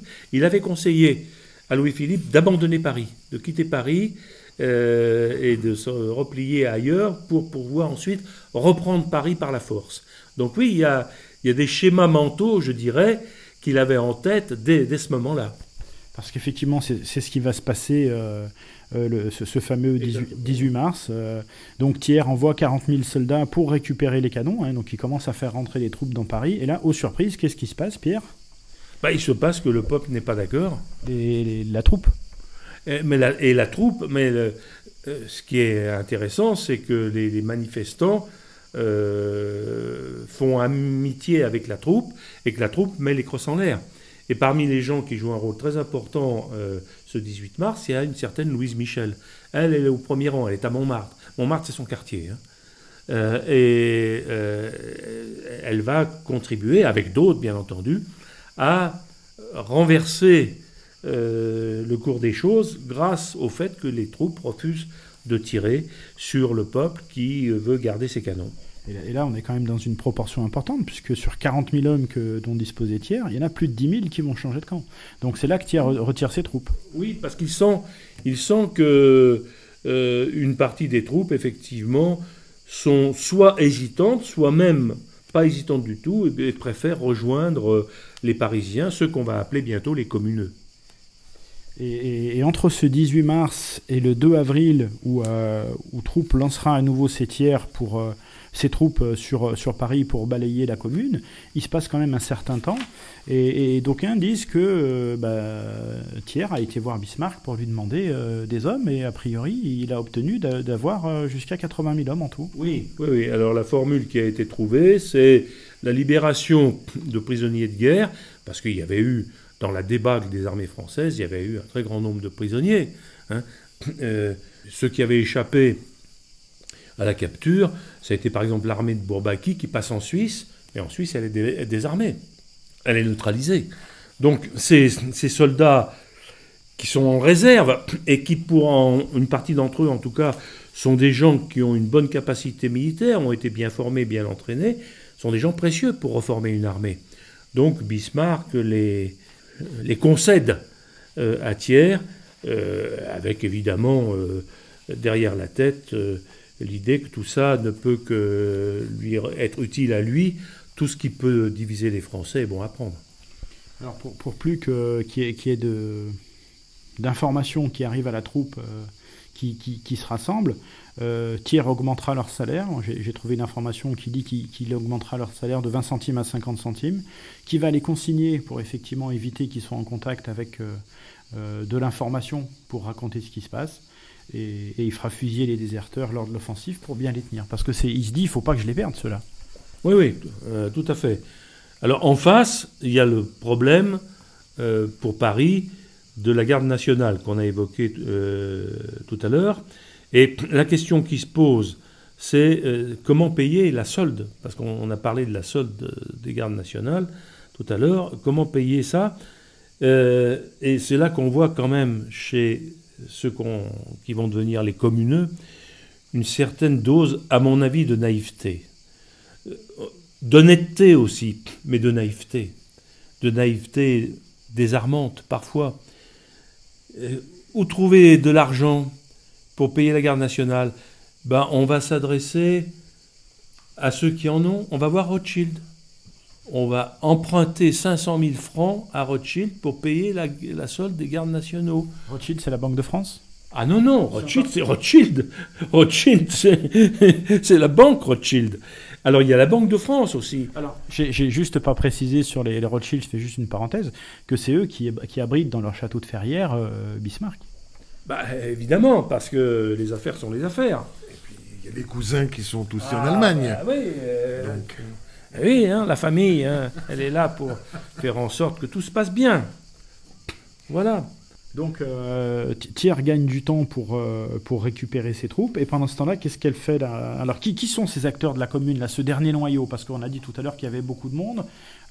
Qui sont ces acteurs qui vont intervenir ou qui vont jouer un rôle dans cet arc-en-ciel politique de la commune de Paris, dans les derniers moments, puisque là on rentre dans la partie... non, on n'est pas encore tout à fait à la fin, là, on est seulement en mars, donc Paris a encore 2 mois à vivre. Non, mais ce que je voulais ajouter pour cette affaire de la solde des gardes nationaux, c'est que on va demander, tu parlais de la Banque de France, on va demander très poliment à la Banque de France de l'argent. Et la Banque de France accorde des retraits, puisque la ville de Paris a, si je puis dire, un compte qui est, ma foi, pas trop mal approvisionné, et la Banque de France accepte de faire des versements réguliers pour payer la garde nationale. Et c'est là qu'on voit que ces braves révolutionnaires ne sont pas révolutionnaires jusqu'au bout, parce qu'il y avait à la Banque de France de telles sommes d'argent que ça enlevait tout souci à la commune sur le plan financier. Or, ils n'ont jamais voulu prendre cet argent. Et Pierre Dominique, qui est un auteur un peu oublié aujourd'hui, mais qui est quelqu'un d'intéressant, qui a été entre autres rédacteur en chef de Rivarol à une certaine époque, et qui a écrit pas mal de choses. Il a écrit un petit bouquin sur la commune que j'aime bien, et il écrit sur cette affaire de la Banque de France: la commune tenait tout, elle ne prit rien. Et ça, c'est, je pense, un des drames de la commune.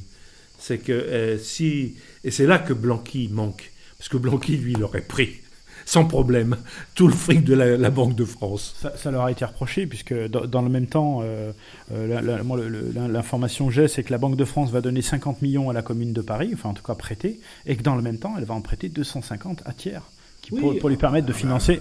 C'est une banque, hein, c'est une banque. Mais il faut bien voir que, contrairement à ce que les Versaillais peuvent dire, et leurs fils et leurs petits-fils, la commune a aussi été une opération très mesurée, très réaliste, à côté, comme disait Pierre, de naïveté un peu infantile.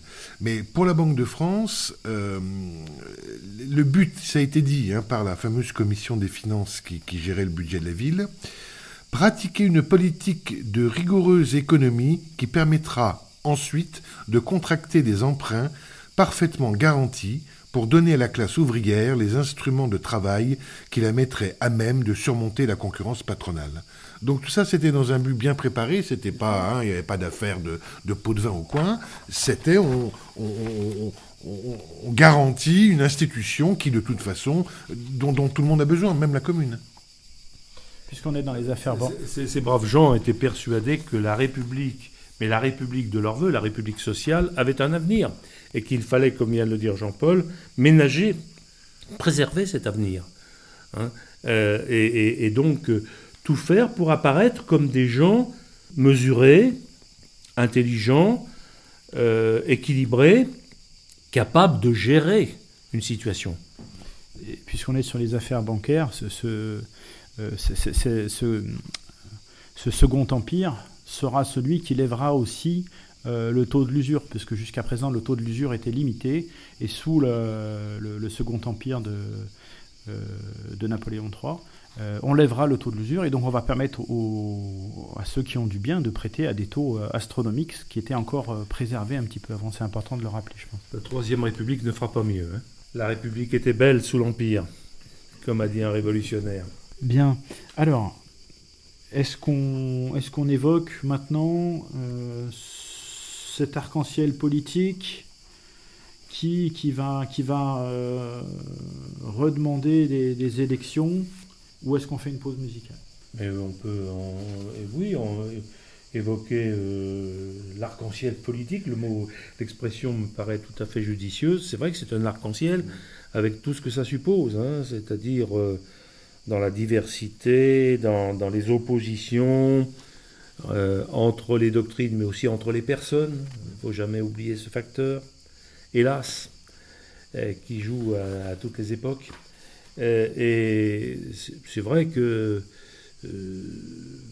lorsqu'on voit par exemple les blanquistes qui ont tout de suite dans l'organisation de la commune pris en main des choses importantes, je l'ai évoqué tout à l'heure en citant certains d'entre eux, la police, la justice, les leviers de la sécurité publique. Ce qu'il faut rappeler, Pierre, c'est ce qu'a dit Jean-Paul tout à l'heure, c'est que Thiers, quand il a quitté Paris, il a incité tous les fonctionnaires à partir. Donc la commune, on l'accable de beaucoup de choses, mais il ne faut pas oublier qu'à ce moment-là, il se retrouve sans justice, sans hôpitaux, sans services... Sans hôpitaux, non. Tous les fonctionnaires n'ont pas obéi, heureusement. Voilà, oui. Et les communeux ont eu l'intelligence d'utiliser les bonnes volontés et le savoir-faire des fonctionnaires qui restaient en place, des fonctionnaires, des médecins, etc. Il faut d'ailleurs dire à l'honneur des médecins que beaucoup d'entre eux, faisant abstraction de leurs propres convictions politiques, ont choisi de rester là où on avait besoin d'eux. Et dans Paris, assiégé d'abord par les Prussiens, puis ensuite par les Versaillais, c'est vrai qu'on avait beaucoup besoin de médecins, d'infirmières. Il y a eu des femmes admirables qui se sont improvisées infirmières. On reparlera peut-être tout à l'heure du rôle des femmes, qui est quelque chose de très significatif. Parce qu'à l'époque, c'était pas très bien vu que les femmes aillent se mêler de choses qui ne les regardaient pas, et en particulier de politique. Donc là, on a ce gouvernement tiers qui gagne du temps, et pendant ce temps-là, les Parisiens font à nouveau des leurs et réclament à nouveau des élections. Donc des élections qu'ils vont obtenir après un tir sur la foule le 22 mars. Et donc le 26 mars, à nouveau des élections pour une nouvelle légitimité démocratique. Et on va finir par dire que ça a fini par fatiguer le peuple parisien quand même. Il y a 52% d'abstention. Ça me rappelle un chiffre récent d'ailleurs. Et dans certains quartiers comme le 7e, mais ça c'est normal, c'est un arrondissement bourgeois, 77% d'abstention.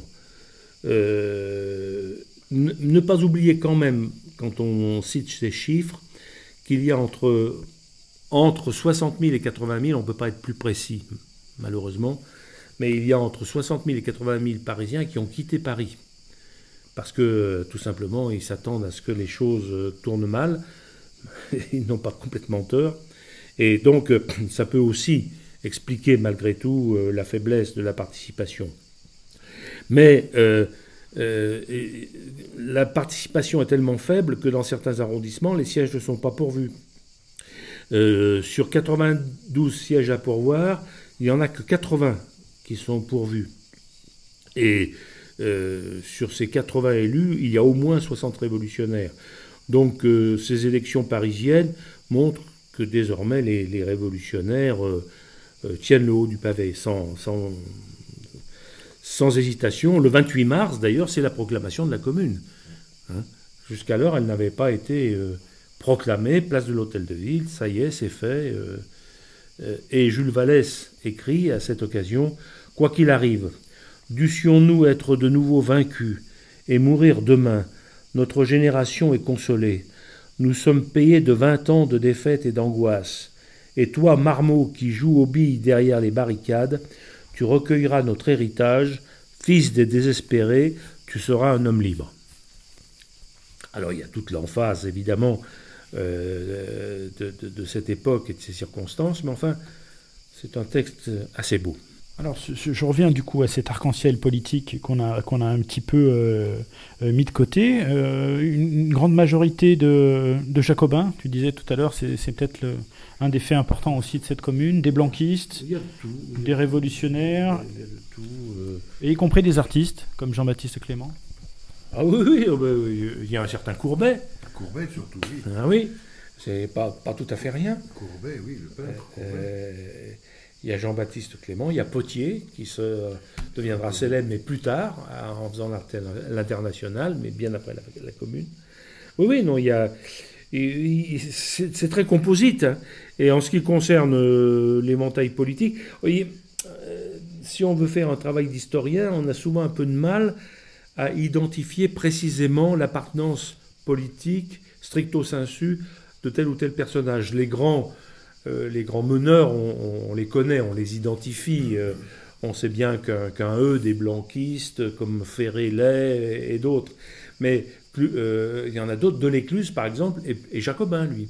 Il n'est pas blanquiste. Il y aura une belle fin de Delescluze, on en reparlera tout à l'heure. Oui, ces gens-là ont su mourir. Je suis surpris parce que moi, de mon instruction républicaine scolaire, j'entends dire que cette commune de Paris, c'est quand même une première fois que la lutte des classes s'est mise en œuvre. Ils sont où ces marxistes-là? Ils sont présents dans la commune? Ils sont très peu présents. Il y a le président de la commission du travail, dont j'ai oublié le nom, qui est un Polonais, Pierre, ou un Hongrois. Ou un Hongrois. Frankel, voilà, Frankel. Voilà. Frankel, mais c'est un Hongrois, enfin, Hongrois comme M. Attali est français. Oui, on a tous compris, bien sûr. Oui, non, les marxistes sont très peu représentés. Et je voudrais vous livrer une petite anecdote qui est donnée par James Guillaume. James Guillaume est un ami de Bakounine. Et il raconte Malon, donc m'a raconté, Malon qui était aussi un bakouniste fervent. Hein. Malon m'a raconté plus tard comment Lafargue, donc c'est le gendre de Marx, hein, l'invita à déjeuner et l'ayant présenté à sa femme, lui dit avec emphase « C'est la fille de Marx, Karl Marx !»« Karl Marx » dit Maslon, un peu confus de ne pas connaître celui dont on lui parlait. « Je crois avoir entendu ce nom-là, n'est-ce pas un professeur allemand ?»« Mais non, c'est l'auteur du livre Das Kapital !» Et Lafargue alla chercher le gros volume. « Vous ne connaissez pas ce livre-là ?»« Non. »« Est-ce possible ? Vous ne savez donc pas que c'est Marx qui mène le Conseil général ?» Donc je trouve que cette anecdote est assez significative du peu d'ampleur des marxistes dans le... D'autant plus que Maslon était membre de l'Internationale. Donc quand aujourd'hui on dit l'Internationale c'était les marxistes, non. Ah non, c'était un bakounien... Enfin... Il y avait au sein de l'Internationale des marxistes, mais l'Internationale n'était pas marxiste. Alors... Il semblerait même qu'il y ait eu d'autres communes ailleurs qu'à Paris. On peut en parler rapidement, c'est pas la peine de toutes les détailler, mais la commune de Lyon, parce que tu viens citer Bakounine, on peut parler un peu de la commune de Lyon. Nous sommes qui sommes des canuts, à part ce Lorrain qui est là, mais... Il y a eu des tentatives dans pas mal d'endroits. Lyon a été un cas parmi d'autres. Hein. Il y a eu Marseille, il y a eu Saint-Étienne, il y a eu le Creusot, il y a eu Toulouse, il y a eu Narbonne, Limoges... donc, pour ne mentionner que les grandes villes, dans des villes de moins d'importance, il y a eu des tentatives. Je dis bien des tentatives, parce que là encore, il y avait un problème d'organisation. Il n'y avait pas un parti révolutionnaire organisé de façon méthodique comme Blanqui l'aurait voulu. Il y avait des blanquistes ici ou là. Il y en avait par exemple à Lyon, mais ils étaient peu nombreux. Ils ont tenté quelque chose, ils ont hissé le drapeau rouge sur l'hôtel de ville. Ça a duré 3 jours, parce que très vite, les troupes ont été envoyées et la disproportion numérique était telle que ça ne pouvait pas durer bien longtemps. Et puis, puisqu'on parle du cas de Lyon, il faut dire que les Lyonnais avaient quand même été échaudés par les affaires des canuts de 1831 et 1834. Hein. Dans beaucoup de familles, on n'avait pas tellement envie de voir reparaître des événements où on perdait un fils, un mari, un père, un frère. Donc, il y avait une sympathie incontestable qui s'est manifestée dans bien des cas pour la commune. Mais ce n'est pas aller bien au-delà de la sympathie. Et quand il y a eu quelques hommes pour essayer d'aller plus loin, ils se sont retrouvés très isolés et ça a fini en queue de poisson. Néanmoins, il me semble que les Parisiens ont espéré des renforts. Même ils espéraient beaucoup, mais les Allemands jouent un rôle, parce que je crois qu'ils envoient des troupes alors qui n'interviennent pas, mais qui se rapprochent quand même ou qui vont dans la direction de Lyon pour les intimider un petit peu. Oui, ils ont fait quelques démonstrations, mais les Allemands étaient bien informés. Ils savaient pertinemment que tout ça ne pouvait pas déboucher sur grand-chose. Les communeux, eux, se faisaient beaucoup d'illusions. Ils s'imaginaient, mais... C'était une illusion parmi beaucoup d'autres. Ils s'imaginaient que les provinces allaient se lever comme un seul homme à leur appel. Ils ont même essayé d'envoyer des émissaires. Mais ça, c'est aussi la reprise de la tradition de la Révolution de 89. On envoie des délégués dans les régions pour essayer de faire bouger les choses. Ça n'a rien donné. Il faut pas perdre de vue que les Allemands ont intérêt à ce que les notables l'emportent et que les communes ne l'emportent pas, parce que si les honnêtes gens, comme ils s'appelaient, ont quand même concédé l'Alsace et la Lorraine et un tribut de 5 milliards de francs en or que les partageux, justement, ceux qui veulent la République sociale, ne sont pas prêts de payer. Donc Bismarck aide quand même ces honnêtes gens à triompher. Ce que Bismarck ne veut pas, c'est qu'il y ait une renaissance d'une volonté patriotique pouvant déboucher sur une reprise de la guerre. Parce que la reprise de la guerre, ce n'était pas forcément une vue de l'esprit. Si par exemple, là, on est dans les hypothèses de travail, mais qui ne sont pas infondées. Un gouvernement de défense nationale avait choisi délibérément la guerre de partisans, la guérilla. Ça pouvait créer au minimum beaucoup de soucis aux Allemands. Bon, ceci étant, les Allemands n'étaient pas sur le territoire français, hormis l'Alsace, le nord de la Lorraine, et puis les alentours de Paris. Il n'était pas présent ailleurs. Les armées qu'ils ont encore fait manœuvrer dans l'Est pendant quelque temps pour intimider effectivement toute tentative de reprise de la guerre, n'avaient en face d'elle personne. Rossel, sur cette histoire de guerre non frontale, aura une phrase que j'ai résumée de cette manière, mais le principe de l'armée rouge, c'est la concentration des troupes, celui de la garde rouge, c'est la dispersion des troupes, et je crois que Rossel était pour la dispersion, justement pour quelque chose une guerre de guérilla, en fait. Non, alors là, je ne crois pas. Justement, le gros problème de Rossel, c'est qu'il a voulu faire avec des insurgés une armée, on va dire, classique. Alors, Rossel est un militaire, il a fait le Prytanée, il a fait Polytechnique. Bon, je veux dire, c'est un homme qui reste dans les cadres classiques de l'armée. Et justement, son grand problème, c'est qu'il n'a pas compris qu'il avait une armée d'insurgés, qu'il pouvait avoir une armée d'insurgés, et donc d'autres méthodes de combat. Bien, si vous le voulez bien, Pierre. Il est tombé de haut, Rossel. Il s'imaginait pouvoir reconstituer une armée telle que lui l'a connue et la voulait, une armée classique. Il faut bien voir que en 1870-71, envisager une guerre de partisans, c'est quelque chose de nouveau et d'un peu bouleversant. Parce que ça ne correspond pas aux normes, à ce qu'on enseigne aux officiers, par exemple. Et donc, il y a toujours cette idée que, quelque part, il peut être dangereux de transformer en soldats des gens qui n'ont pas que vocation à en faire leur métier, quoi. Le soldat d'aventure, on ne sait pas trop sur quoi ça peut déboucher.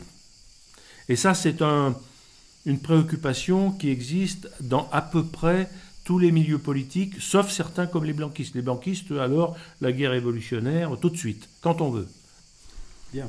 Avant d'évoquer la commune au pouvoir, je vous propose une nouvelle pause musicale avec cette fois le temps des cerises de Jean-Baptiste Clément. Effectivement, c'est quelque chose de connu, mais il était quand même important de lui rendre hommage. Voilà.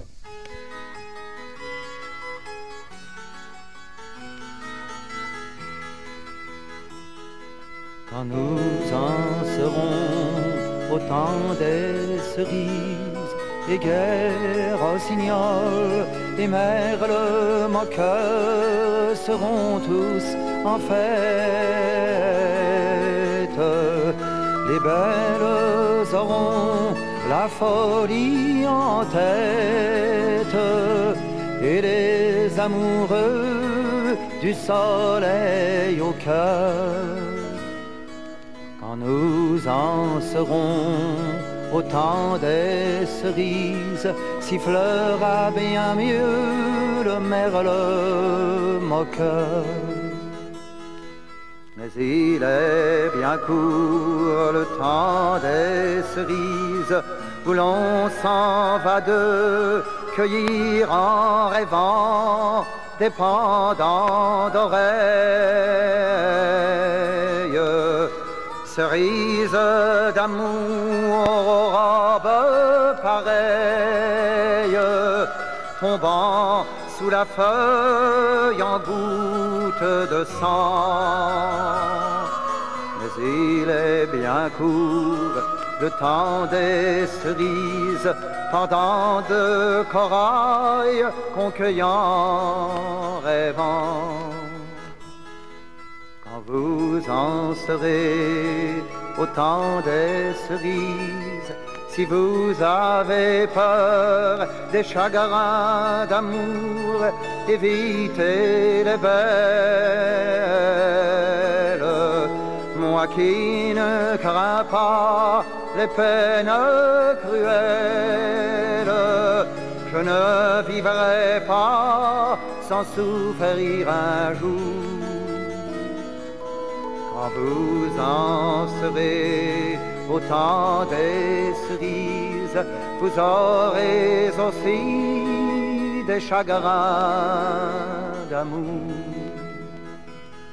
J'aimerais toujours le temps des cerises, c'est de ce temps-là que je garde au cœur une plaie ouverte.